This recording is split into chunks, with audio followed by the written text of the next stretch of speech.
So the board is visible. Yes, sir.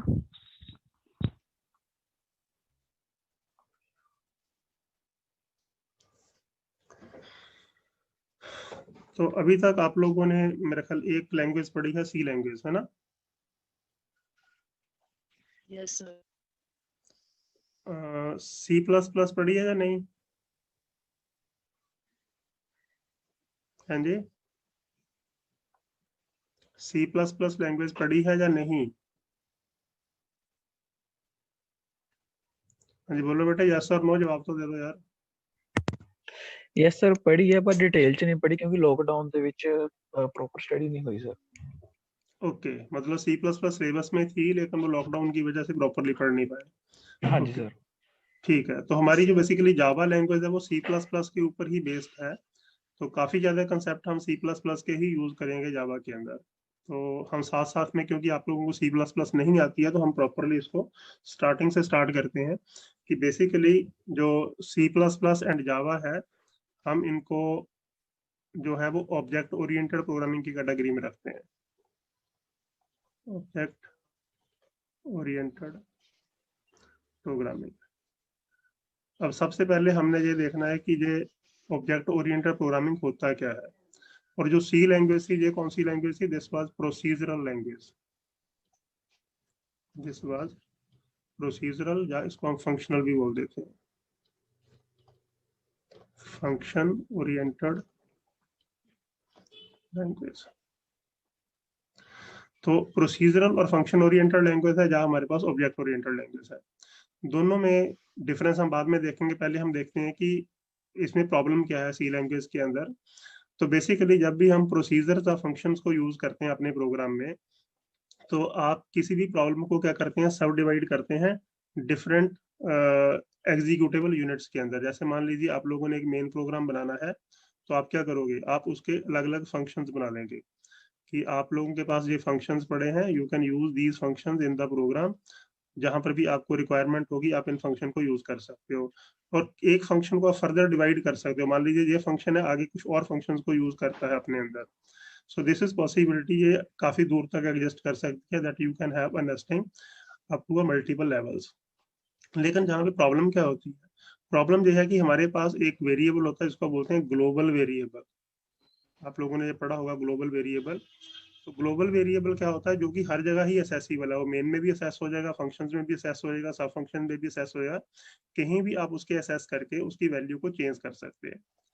तो होता क्या है कि जब हम अपने प्रोग्राम के अंदर ग्लोबल वेरिएबल्स को यूज करते हैं, तो अगर उसकी वैल्यू आपको राइट वैल्यू नहीं मिल रही है प्रोग्राम के अंदर, मान लो आप जो वैल्यू एक्सपेक्ट कर रहे थे आउटपुट के अंदर, वो वैल्यू आपको रिजल्ट में नहीं आ रही है, then it is very difficult to find कि इस वेरिएबल की वैल्यू को चेंज कौन कर रहा है। वो इस फंक्शन में चेंज हो रही है, जहां पे चेंज हो रही है, जहां पे हो रही है, जहां पे हो रही है, because there are large number of functions in your program. और उन फंक्शंस के अंदर ये वेरिएबल एक्सेसिबल है, तो इसकी वैल्यू को चेंज कौन सा फंक्शन कर रहा है गलत तरीके से, ये आपको फाइंड आउट करना बहुत मुश्किल हो जाएगा। नंबर 2, जब भी हम इस तरह की सी लैंग्वेज में प्रोग्रामिंग करते हैं, तो हमारे पास जो अप्रोच है वो नॉर्मली टॉप डाउन अप्रोच रहती है। तो इसमें क्या है कि आप लोग एक बड़ी प्रॉब्लम को जब सॉल्व करना स्टार्ट करते हो, तो आप उसको फर्दर सब डिवाइड कर देते हो सब प्रॉब्लम्स के अंदर, और सब प्रॉब्लम को फिर फर्दर डिवाइड करते हैं। तो इस अप्रोच के अंदर होता क्या है कि you have to keep in vision the whole problem. आपके माइंड के अंदर जो पूरी की पूरी प्रॉब्लम आपके विजन में होनी चाहिए, तभी आप उसको प्रॉपर्ली सॉल्व कर पाएंगे। तो कई बार क्या होता है कि हमारी प्रॉब्लम इतनी ज्यादा कम्प्लेक्स होती है कि उसको आप एज ए होल देख पाना मुश्किल हो जाता है, कि आप उसको एज ए होल अंडरस्टैंड करना, कि पूरी प्रॉब्लम को समझना और फिर उसको सॉल्व करना बहुत ज्यादा मुश्किल हो जाएगा, depending on the size of the problem. तो हम ये बोलते हैं कि सी लैंग्वेज के अंदर जो फेयरली लार्ज प्रोग्राम है वो तो आप बना सकते हो, लेकिन जब आपके प्रोग्राम का साइज एक पर्टिकुलर लिमिट से इंक्रीज हो जाता है, then it is very difficult to code in the C language. और मतलब सी लैंग्वेज के अंदर दूसरी जो अनदर इम्पोर्टेंट प्रॉब्लम है सी लैंग्वेज के अंदर, मेरे ख्याल वो शायद आप लोगों को आती है पॉइंटर्स के अंदर। कि जब हम सी लैंग्वेज के अंदर पॉइंटर्स को यूज करते हैं, तो आपको कोड को समझना मुश्किल हो जाता है, क्योंकि आप लोगों को पता है कि जहाँ पे हम जब भी स्टार या डबल स्टार कहीं लगाते हैं, तो आप लोगों को खुद ही नहीं पता चलता कि ये एड्रेस को कहाँ रेफर कर रहे हैं, वैल्यू को कहाँ रेफर कर रहे हैं। So it become very difficult to understand the program. Another चीज पॉइंटर के साथ यह है कि पॉइंटर जो है वो डायरेक्टली असेस प्रोवाइड करता है हार्डवेयर के लिए, यानी पॉइंटर की हेल्प से आप हार्डवेयर को असेस कर सकते हो। तो हार्डवेयर जो असेस है, अगर आप पॉइंटर्स के साथ डायरेक्ट मेमोरी को असेस करते हैं, then it is possible to alter any location in the memory. Memory में जाके आप किसी भी लोकेशन को चेंज कर सकते हैं। सो ये एक आइडियल लैंग्वेज है फॉर क्रिएटिंग द वायरसेस, यानी लैंग्वेज जो सी लैंग्वेज है, सी लैंग्वेज एक आइडियल लैंग्वेज है for creating the malicious code, और जिसको आप वायरस बोलते हो, वायरस या मैलिशियस कोड क्रिएट करने के लिए एक बहुत ही अच्छी लैंग्वेज है, आइडियल लैंग्वेज है सी लैंग्वेज। यानी मैं ये कह सकता हूँ इससे बढ़िया लैंग्वेज आपको ऐसे प्रोग्राम बनाने के लिए नहीं मिलेगी, क्योंकि इसमें आप डायरेक्टली हार्डवेयर कंपोनेंट को डायरेक्ट असेस कर सकते हैं। आपने वीडियो डिस्प्ले को यूनिट असेस करना है, आपने कीबोर्ड को असेस करना है, मेमोरी को असेस करना है, डायरेक्ट पॉइंटर की हेल्प से आप किसी भी लोकेशन का एड्रेस देकर उसे डायरेक्टली असेस कर सकते हो। And even you can manipulate the interrupts, जो आपके सिस्टम इंटरप्ट्स होते हैं, आप सिस्टम इंटरप्ट्स को भी पॉइंटर्स की हेल्प से मैनिपुलेट कर सकते हो। तो ये इसीलिए ज्यादातर इस लैंग्वेज का जो यूज है वो कहाँ पे होता है, it is normally used in writing the device drivers. जो डिवाइस ड्राइवर्स होते हैं, आप लोगों को पता है डिवाइस ड्राइवर क्या है। डिवाइस ड्राइवर्स को लिखने के लिए नॉर्मली हम सी लैंग्वेज का यूज करते हैं, क्योंकि वो हार्डवेयर के साथ लिंक्ड होते हैं। तो जब भी आप कोई नया हार्डवेयर डिजाइन करते हैं तो उसके लिए आपको एक ड्राइवर लिखना होता है, so that it can be used with your operating system. तो ऑपरेटिंग सिस्टम डिपेंडेंट एक कोड है जो आपके डिवाइस को उस ऑपरेटिंग सिस्टम के साथ लिंक करने में हेल्प करता है। तो ये डिवाइस ड्राइवर राइट करने के लिए भी सी लैंग्वेज एक आइडियल लैंग्वेज है। तो क्वेश्चन ये पैदा होता है कि जब इतने ज्यादा फीचर सी लैंग्वेज के हैं, हमने इसके फीचर जब आपको ने सी लैंग्वेज स्टार्ट करी थी, हमने पढ़ाए थे कि C language easy to code language है, काफी आसान होता है इसके अंदर प्रोग्राम बनाना, फंक्शन ओरिएंटेड लैंग्वेज है। तो हमने इसके काफी गुणगान किया था आपके सामने कि ये बहुत अच्छी लैंग्वेज है। तो क्वेश्चन ये पैदा हुआ कि हमें फिर जावा की क्या जरूरत पड़ेगी, why we are using now the object oriented programming. तो अब हम ऑब्जेक्ट ओरिएंटेड प्रोग्रामिंग को क्यों यूज करना चाहते हैं?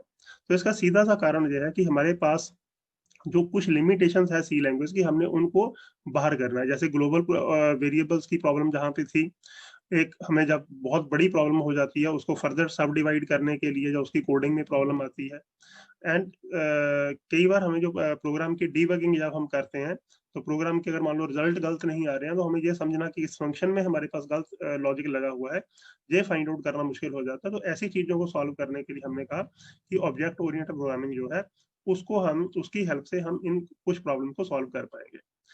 तो होता गया ऑब्जेक्ट ओरिएंटेड लैंग्वेज के अंदर, हम जहाँ पे जो ऑब्जेक्ट ओरिएंटेड प्रोग्रामिंग जब हम करते हैं, हम जहाँ पे प्रॉब्लम को इस तरह से फंक्शंस में डिवाइड नहीं करते, we divide the problem into different kind of objects। हम अपनी प्रॉब्लम को ऑब्जेक्ट्स में डिवाइड करते हैं। तो ये ऑब्जेक्ट्स क्या है? जैसे मान लीजिए आप एक बैंकिंग के लिए काम कर रहे हो, बैंकिंग सिस्टम आप बना रहे हो, तो आप बैंकिंग सिस्टम के अंदर जो प्रोसीजर नहीं आप डेवलप करेंगे बैंकिंग का, हम क्या बोलेंगे कि हमारे पास क्या क्या है, we have the accounts. Banking system के अंदर तो अकाउंट एक ऑब्जेक्ट हो गया हमारे पास। We have the customer, sorry, we have the customer, तो कस्टमर एक अलग अकाउंट हो गया। तो बैंकिंग सिस्टम के अंदर एम्प्लॉई है, तो एम्प्लॉई जो है वो एक अलग ऑब्जेक्ट बन गया। इसी तरह से मैनेजर है, मैनेजर एक अलग ऑब्जेक्ट बन गया। इस तरह से हमारे पास अलग अलग टाइप के ऑब्जेक्ट्स बन जाएंगे। अकाउंट है, अलग ऑब्जेक्ट है, कस्टमर अलग ऑब्जेक्ट है, एम्प्लॉई अलग ऑब्जेक्ट है, मैनेजर अलग ऑब्जेक्ट है। Now if you see these objects, then all these objects have certain characteristics। हर एक ऑब्जेक्ट के अंदर कुछ ना कुछ उसके characteristics होंगे और कुछ ना कुछ उसका बिहेवियर होगा। Every object have certain characteristics and behavior। तो जो उसके characteristics है, किसी भी ऑब्जेक्ट के जो सॉरी characteristics है, these are expressed in term of variables and their values। यानी किसी भी ऑब्जेक्ट के characteristics को स्टोर करने के लिए हम यूज क्या करेंगे, we will use the variables and their value. और उसके बिहेवियर को रिप्रेजेंट करने के लिए हम क्या यूज करते हैं, वी यूज द मेथड्स, और जिनको आप फंक्शंस बोलते थे ऑब्जेक्ट ओरिएंटेड लैंग्वेज में, उसको हम बोलते हैं मेथड्स। सो बिहेवियर के लिए हम क्या यूज करते हैं, we use the methods for behaviour. तो मेथड्स की हेल्प से आप उसका बिहेवियर शो कर सकते हैं। और कैरेक्टरिस्टिक के लिए हम क्या यूज करेंगे, we will use the variables. Characteristic के लिए हम वेरिएबल यूज करेंगे। जैसे मान लो आपके पास अकाउंट है, तो अकाउंट के अंदर हमारे पास जो कैरेक्टरिस्टिक्स है वो क्या हो सकते हैं, देयर में भी सम अकाउंट नंबर। तो एक अकाउंट नंबर होगा, कुछ ना कुछ अकाउंट की टाइप होगी, किस टाइप का वो अकाउंट है, सेविंग अकाउंट है, करंट अकाउंट है, लोन अकाउंट है वगैरह वगैरह।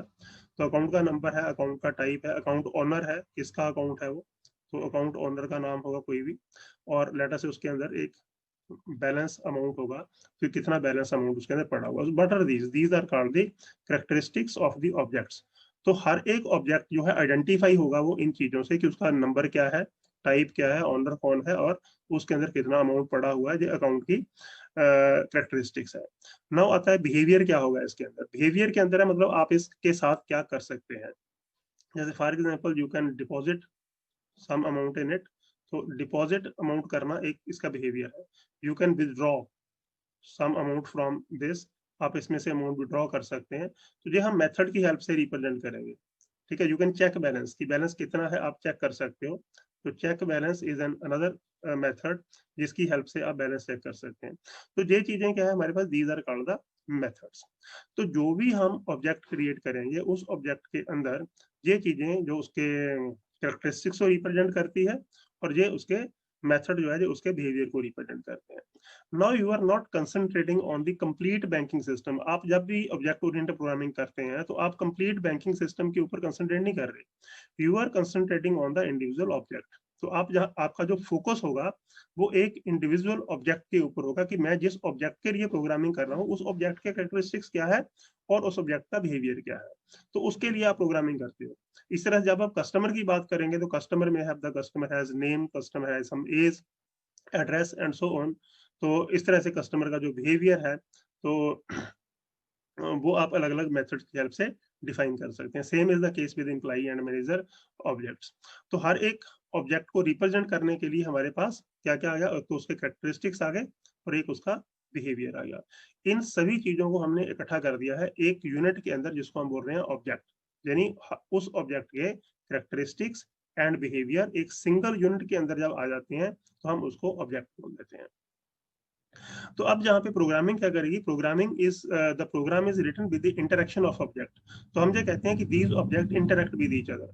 अब अकाउंट जो है वो कस्टमर के साथ इंटरेक्ट करता है because customer can manipulate these object. अब कस्टमर एम्प्लॉई के साथ इंटरेक्ट करता है, एम्प्लॉई मैनेजर के साथ इंटरेक्ट करता है। So all these interactions is established with the help of methods. So we write various kinds of methods in these objects to interact with each other. तो इस इंटरेक्शन को हम कई बार मैसेज पासिंग का नाम देते हैं, मैसेज पासिंग। तो message passing is nothing but calling of methods. जब आप मेथड्स को कॉल करते हैं तो हम ऑब्जेक्ट ओरिएंटेड प्रोग्रामिंग में उसे क्या बोल देते हैं, मैसेज पासिंग। जैसे सी लैंग्वेज में फंक्शन कॉल होता था, फंक्शन को कॉल करते थे, जहाँ पे हम क्या कर रहे हैं, हम मेथड्स को कॉल करते हैं और मेथड की कॉल को हम क्या बोलते हैं, मैसेज पास करना। तो you are passing the message to certain object. जैसे फॉर एग्जाम्पल अगर मैं अकाउंट है मेरे पास लेटर से एसी और मैं एसी को साथ डिपॉजिट को कॉल कर रहा हूँ, तो I am basically passing a deposit message to this account. मैं डिपॉजिट मैसेज पास कर रहा हूँ इस अकाउंट को so that in this account the manipulation can take place and some amount can be deposited in it. तो ये जो सारी चीजें हैं, जब हम इस तरह से प्रोग्राम को अपने को ऑर्गेनाइज करते हैं डिफरेंट ऑब्जेक्ट्स के अंदर, तो हम बोलेंगे कि अब हमारी जो प्रोग्रामिंग है वो ऑब्जेक्ट ओरिएंटेड प्रोग्रामिंग है। तो एक चीज तो आपको जहाँ पे क्लियर हो जानी चाहिए कि जहाँ पे जब भी हम कोडिंग करते हैं we talk in term of functions. हम जहाँ पे फंक्शंस की बात कर रहे हैं कि ये फंक्शन क्या कर रहा है, ये फंक्शन क्या कर रहा है, ये फंक्शन क्या कर रहा है। लेकिन जब भी हम ऑब्जेक्ट ओरिएंटेड प्रोग्रामिंग की बात करते हैं वी टॉक अबाउट ऑब्जेक्ट, कि ये जो ऑब्जेक्ट इस प्रॉब्लम के अंदर जो भी ऑब्जेक्ट है वो ऑब्जेक्ट का कैरेक्टरिस्टिक्स क्या है और उस ऑब्जेक्ट के बिहेवियर क्या है। तो इस चीज के ऊपर हम कंसंट्रेट करते हैं। तो दोनों में जो हमारी बेसिकली जो थिंकिंग है वो अलग तरह से होगी। जब हम सी लैंग्वेज की प्रोग्रामिंग करेंगे तो हमारी जो सोचने का प्रोग्राम की जो बनाने के लिए हमें जिस ढंग से सोचना पड़ेगा वो सोचने का ढंग सेपरेट होगा, क्योंकि हम यहाँ पे सोचेंगे फंक्शन की टर्म पे। लेकिन जब हम ऑब्जेक्ट ओरिएंटेड प्रोग्रामिंग करेंगे तो जहाँ पे हमारे सोचने का जो ढंग होगा वो डिफरेंट होगा, क्योंकि अब हमने सोचना है ऑब्जेक्ट्स की टर्म पे। अब हम ये देखेंगे कि हमारी इस पर्टिकुलर प्रॉब्लम के अंदर कौन कौन सी ऑब्जेक्ट्स इन्वॉल्व है। तो let us simplify the things. अब थोड़ा सा इसको आसान करते हैं। हम छोटी सी प्रॉब्लम लेते हैं। मान लीजिए हमारे पास एक प्रॉब्लम है, फाइंड एरिया ऑफ रेक्टेंगल। अब आप बोलेंगे तो छोटी सी प्रॉब्लम है, इसमें सोचना क्या है। तो रेक्टेंगल का एरिया फाइंड करना है, बहुत छोटा सा काम है। लेकिन जब हम इसमें सी लैंग्वेज में काम करेंगे तो what we will think, C language में जब हम सोचेंगे we will simply say how to find area, हम जहाँ पे सोचेंगे हाउ टू फाइंड एरिया, कि एरिया कैसे फाइंड करना है ये हमने सोचना है। तो अब हमारे पास क्या आ जाएगा कि we need some length of the rectangle, breadth of the rectangle and then area कैसे फाइंड करना है, length into breadth and then output. तो हमने किस टाइम पे सोचा, वी टोटा कि कैसे करना है, मतलब इसके अंदर इनपुट क्या करवाना है, क्या कैलकुलेशन करनी है, क्या आउटपुट आएगा, इस टर्म के अंदर हमने सोच कर सारे का सारा प्रोग्राम हमने बना देना है। लेकिन जब हम बात करेंगे ऑब्जेक्ट ओरिएंटेड प्रोग्रामिंग के अंदर, then what we will think, तो जब हमने रेक्टेंगल का एरिया के बारे में सोचा तो हमने हमारी जो थिंकिंग हुई वो क्या होगी, what are the properties of rectangle. पहला क्वेश्चन आ गया हमारे पास, कैरेक्टरिस्टिक्स या प्रॉपर्टीज ऑफ रेक्टेंगल। तो प्रॉपर्टीज ऑफ रेक्टेंगल्स क्या है, सबसे पहले हम उसके बारे में बात करेंगे। ओके, तो प्रॉपर्टीज ऑफ रेक्टेंगल में क्या आएगा, प्रॉपर्टीज में आएगा एक तो इसकी लेंथ होती है, तो we will say there is a length of the rectangle, then we say there is breadth of rectangle, and then we say there is area of rectangle and there is perimeter of rectangle। तो इस तरह से हमारे पास जो भी rectangle के साथ associated properties है या कैरेक्टरिस्टिक्स है वो हमारे पास आ गए। So length can have some value, breadth can have some value, area can have some value and perimeter can have some value. उसके बाद अब हमारे पास आता है बिहेवियर, कि रेक्टेंगल का जो बिहेवियर है वो क्या है। रेक्टेंगल का बिहेवियर हम मेथड की हेल्प से एक्सप्रेस करेंगे। जैसे फॉर एग्जांपल फाइंड एरिया, एक मेथड है हमारे पास फाइंड एरिया, एरिया फाइंड करना। इसके अलावा लेकिन इसके लिए हमें कुछ और मेथड की जरूरत पड़ेगी, जैसे सेट लेंथ। अब लेंथ की वैल्यू कितनी करनी है ये हमें सेट करनी पड़ेगी। सेट ब्रेड्थ, ब्रेड्थ की वैल्यू सेट करनी है। तो ये सारे मेथड जो है हमारे पास, ऐसे ही गेट लेंथ, लेंथ की वैल्यू कितनी है वो पता करना है। सिमिलरली गेट ब्रेड्थ, तो ब्रेड्थ की वैल्यू कितनी है ये पता करना है। गेट एरिया, कि एरिया कितना है ये पता करना है। Get perimeter, find perimeter. तो ये सारी चीजें क्या है, दीज आर द बिहेवियर्स। तो अब हम सिर्फ और सिर्फ रेक्टेंगल के बारे में सोच रहे हैं कि रेक्टेंगल होता क्या है, उसके अंदर क्या क्या प्रॉपर्टीज है, और रेक्टेंगल के साथ एसोसिएटेड बिहेवियर क्या है। उसके अंदर अगर एरिया है तो एरिया कैलकुलेट करना है, एरिया को गेट करना है, या लेंथ को सेट करना है, लेंथ को गेट करना है, ब्रेड्थ को सेट करना है। सेट करने का मतलब है उसमें वैल्यू स्टोर करना है, उसकी वैल्यू को लेना है तो गेट से हमें मिल जाएगी। इस तरह से हर एक वेरिएबल की वैल्यू को चेंज करना और उस वैल्यू को लेना। हर एक वेरिएबल की वैल्यू को चेंज करने को हम बोलते हैं सेट दैट वैल्यू, और उस वेरिएबल की वैल्यू कहीं अब रिटर्न करवाना है तो हम बोलेंगे गेट दैट वैल्यू। तो set and get methods are normally associated with all the variables. लेकिन जो कैलकुलेट होने वाले वेरिएबल है वहां पे हम फाइंड करते हैं कि find the value of that particular variable and then get और प्रिंट दैट वैल्यू। तो इस तरह से आप जब भी किसी प्रॉब्लम के बारे में हम सोचते हैं, तो जहां पे हमारे पास एक ब्रॉडर व्यू होता है उस पर्टिकुलर ऑब्जेक्ट का, कि जो भी जिस ऑब्जेक्ट के बारे में हम बात कर रहे हैं वो ऑब्जेक्ट के कैरेक्टरिस्टिक्स प्रॉपर्टीज क्या है, और उसके साथ एसोसिएटेड बिहेवियर क्या है। और ये बिहेवियर को हम इन फंक्शंस की टर्म पे लिखेंगे, और जो इसकी प्रॉपर्टीज है उनको हम वेरिएबल्स की टर्म में लिखेंगे। लेकिन जब हम जहाँ पे जाते हैं हम सीधा यही सोचते हैं करना कैसे है, हाउ टू डू। तो हमारे पास जो सोचने का तरीका वो प्रोसीजर है, कि we need to know the procedure कि how this particular function can be return. लेकिन जहां पे हम किसी चीज के बारे में सोच रहे हैं, here we are thinking about the object, इस ऑब्जेक्ट की प्रॉपर्टीज क्या है, उन प्रॉपर्टीज को कैसे अल्टर किया जा सकता है, कैसे सेट किया जा सकता है, and if there are some calculatable properties then how these property can be calculated। तो हम हमारे पास जहाँ पे एक ब्रॉडर व्यू। तो इज दिस क्लियर कि हमारे पास जो मेन डिफरेंसेस क्या है, कि जहाँ पे हम सी लैंग्वेज में जब प्रोग्रामिंग करते हैं तो हमारी थिंकिंग फैकल्टी किस तरह से काम करती है, और जब हम ऑब्जेक्ट ओरिएंटेड प्रोग्रामिंग में काम करते हैं तो हमारी थिंकिंग फैकल्टी कैसे काम करती है। तो इसके बारे में थोड़ा सा मुझे आप फीडबैक दे दो, क्या ये चीज आपको क्लियर हो रही है या नहीं। Yes, sir. हाँ जी। Yes, sir. Yes, sir. Okay, now let us come to the characteristics property of the object oriented programming। कि object oriented programming की properties क्या है। तो जब भी हम object oriented programming के बारे में बात करेंगे तो सबसे पहले we will have the term object, कि object क्या होता है। Then we will talk about the term class, then we have encapsulation, then we have abstraction, encapsulation, abstraction, inheritance, then we have polymorphism,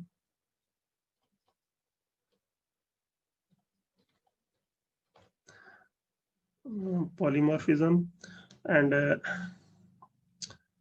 dynamic binding. Dynamic binding. So these are certain properties of object oriented programming कि जब भी हम OOPS के बारे में बात करेंगे तो we will have these type of things in the object oriented programming. अब जो होता क्या है, अगर हम ऑब्जेक्ट की बात करें तो object is basically an entity और you can say a concrete thing that और एक लाइव एंटिटी होती है हमारी प्रोग्रामिंग के अंदर, जिसकी जो एक्चुअली टेक पार्ट करती है आपकी क्लास अपने प्रोग्राम के अंदर। कि बेसिकली आप ये बोल सकते हैं कि हमारे पास जो ऑब्जेक्ट्स है, ऑब्जेक्ट्स की हेल्प से ही आपका प्रोग्राम बनता है।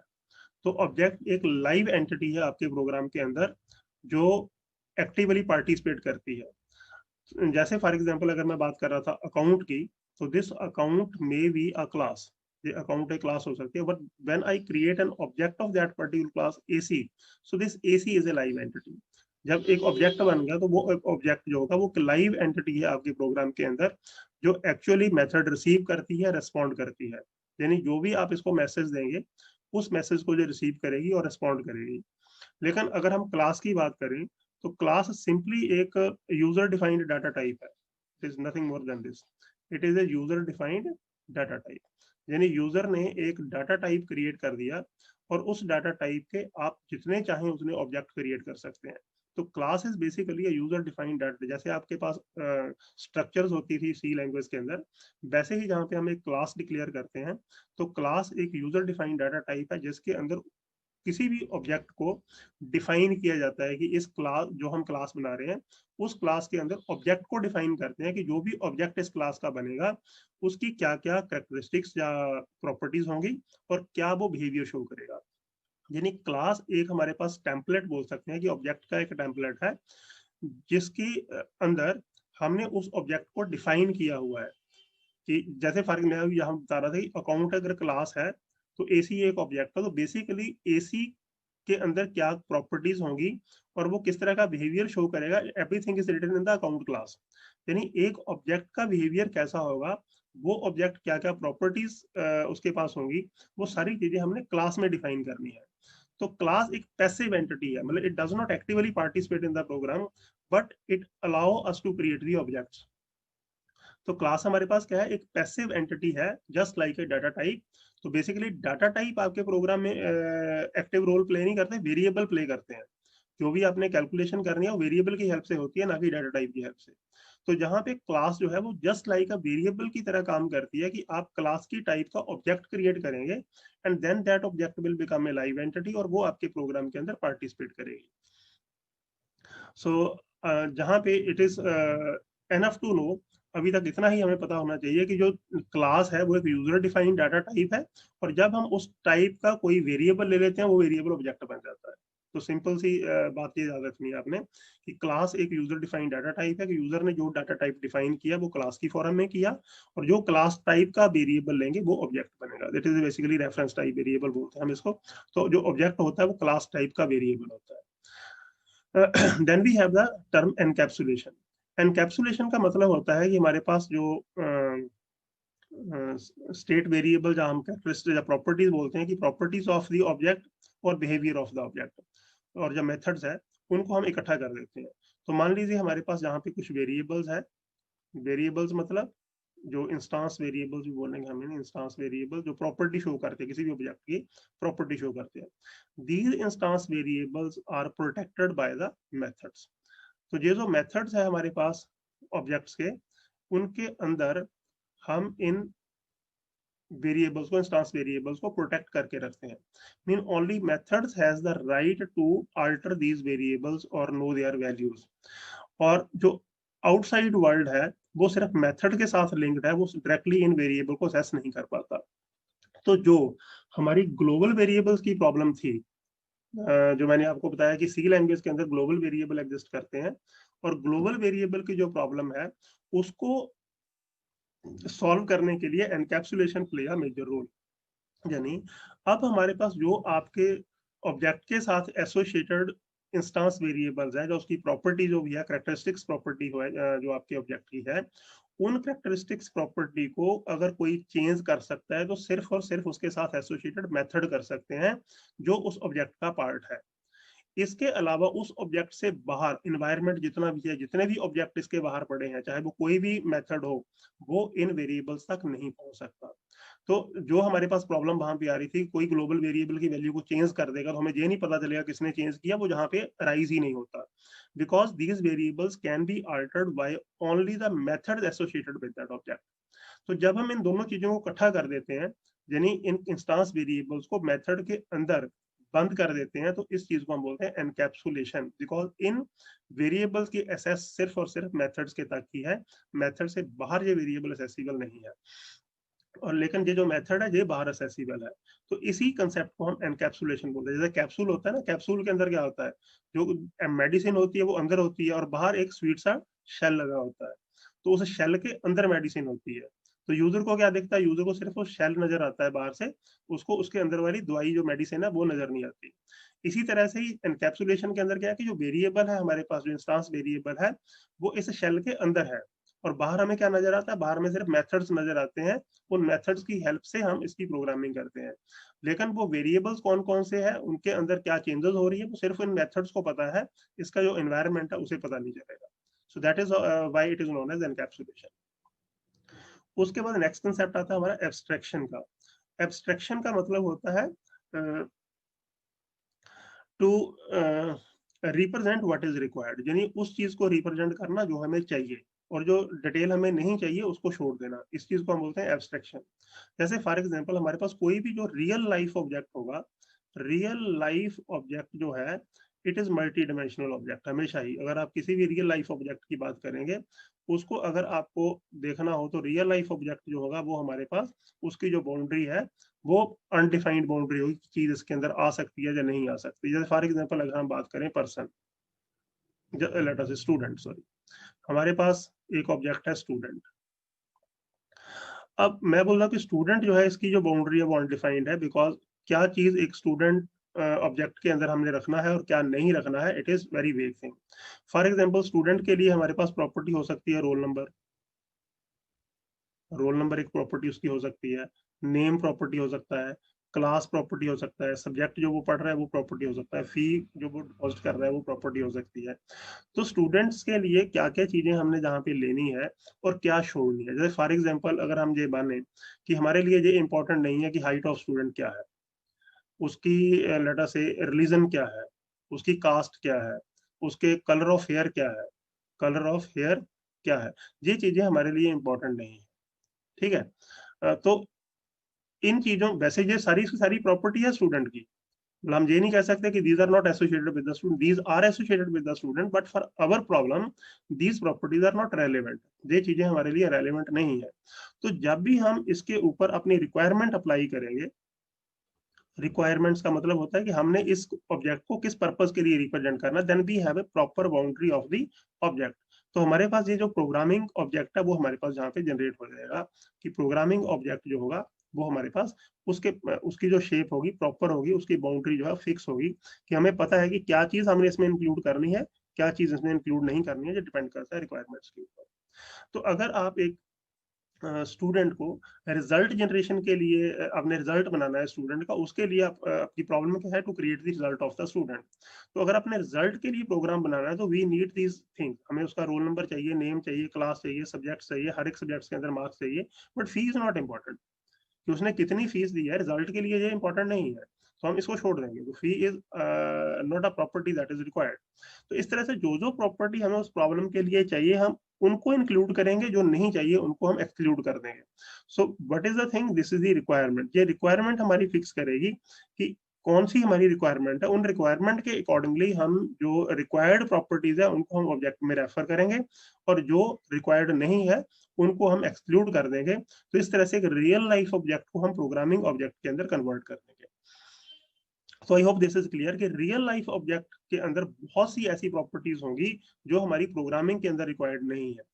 तो जो हमें नहीं रिक्वायर्ड है उसे हमने छोड़ देना है, और जो हमें चाहिए प्रोग्राम के अंदर हमने उसको अपनी रिक्वायरमेंट के अकॉर्डिंगली ले लेना है। So we will get a programming object. जो प्रोग्रामिंग ऑब्जेक्ट होगा वो हो सकता है रियल लाइफ ऑब्जेक्ट की एक रिप्रेजेंटेशन हो, but it does not represent all the properties of the real life object, क्योंकि हमें उसकी जरूरत ही नहीं है। तो इस चीज को हम क्या बोलते हैं, एब्स्ट्रैक्शन करना। You have to abstract an object according to your need. तो आप एक ऑब्जेक्ट की एब्स्ट्रैक्ट फॉर्म अपने प्रोग्राम में यूज करते हो। जिस चीज की आपको जरूरत है उसे हम यहाँ पे ले लेंगे, जिस प्रॉपर्टी की जरूरत नहीं है उसे हम छोड़ देंगे। So that is the abstract form of the object. So जो प्रोग्रामिंग ऑब्जेक्ट होगा, programming object is an abstract form of the real life object. हाँ जी, गुड मॉर्निंग सर।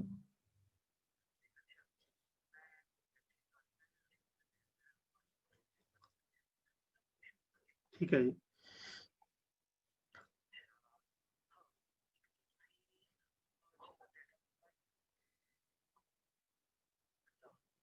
ठीक है जी, ठीक है जी,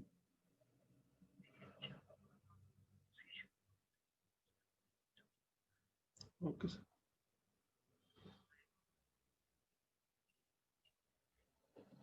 सही।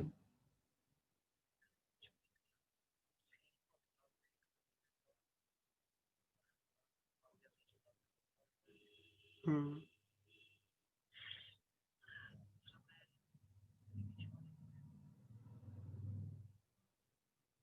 कोई रेटिंग दे रहा है, कोई नहीं।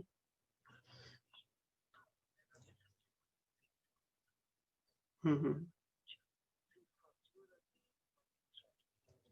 मैं सर हमने दी क्लास ले रहा था इस टाइम, लेट कराई दी ना, सवेरे 9 बजे रखी थी। ठीक ठीक है जी, ओके।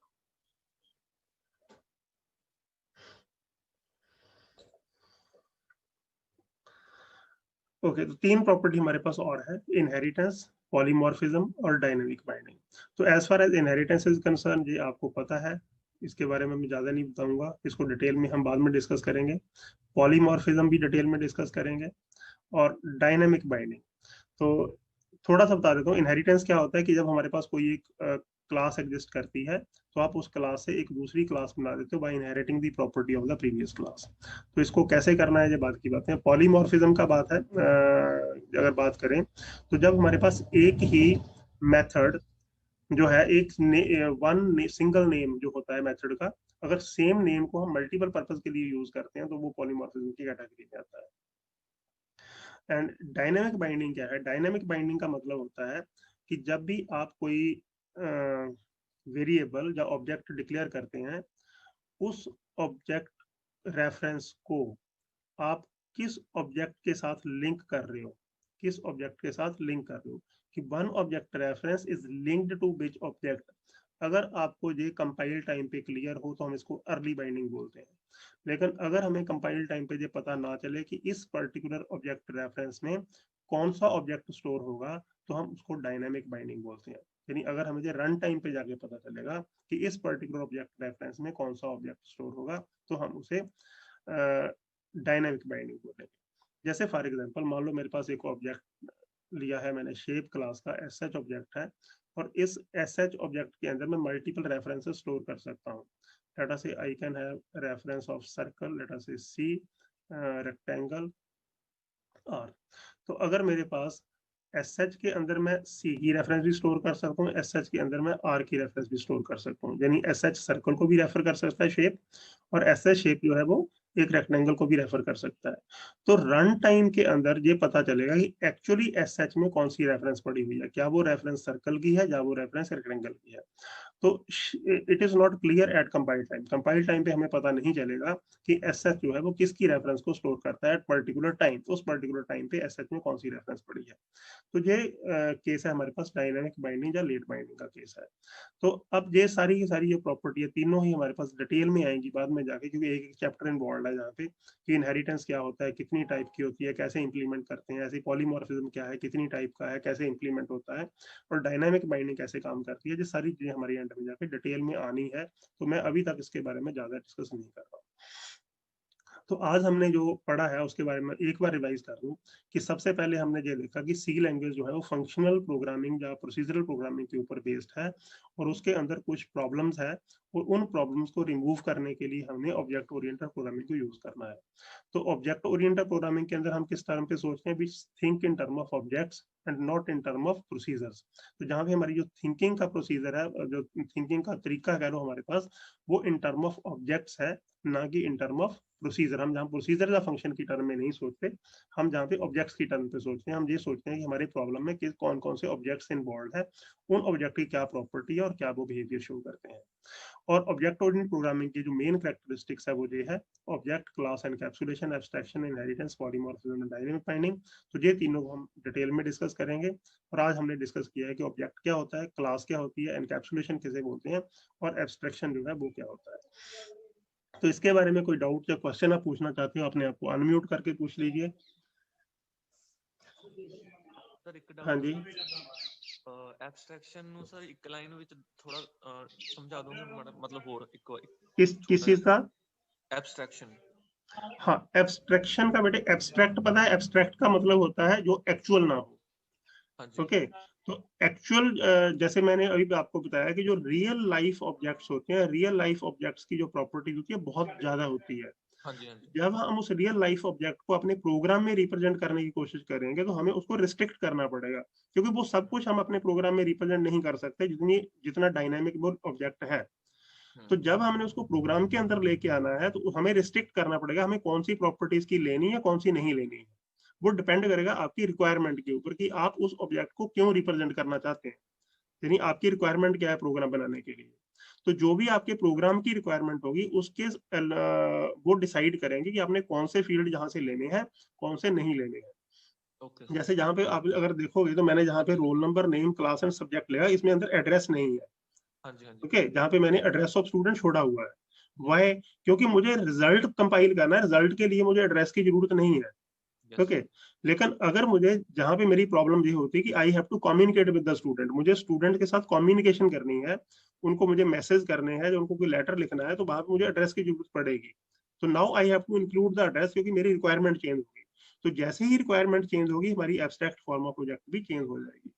Okay sir. ऐसे ही अगर मान लो कि मेरी एप्लीकेशन जो थी वो लाइब्रेरी की थी, अगर मेरी लाइब्रेरी एप्लीकेशन मैंने स्टूडेंट के लिए बनानी है तो मुझे नंबर ऑफ बुक्स भी जहाँ पे आ जाएगा, कितनी नंबर ऑफ बुक्स जो इशू हो चुकी है या उसका फाइन बनता है वो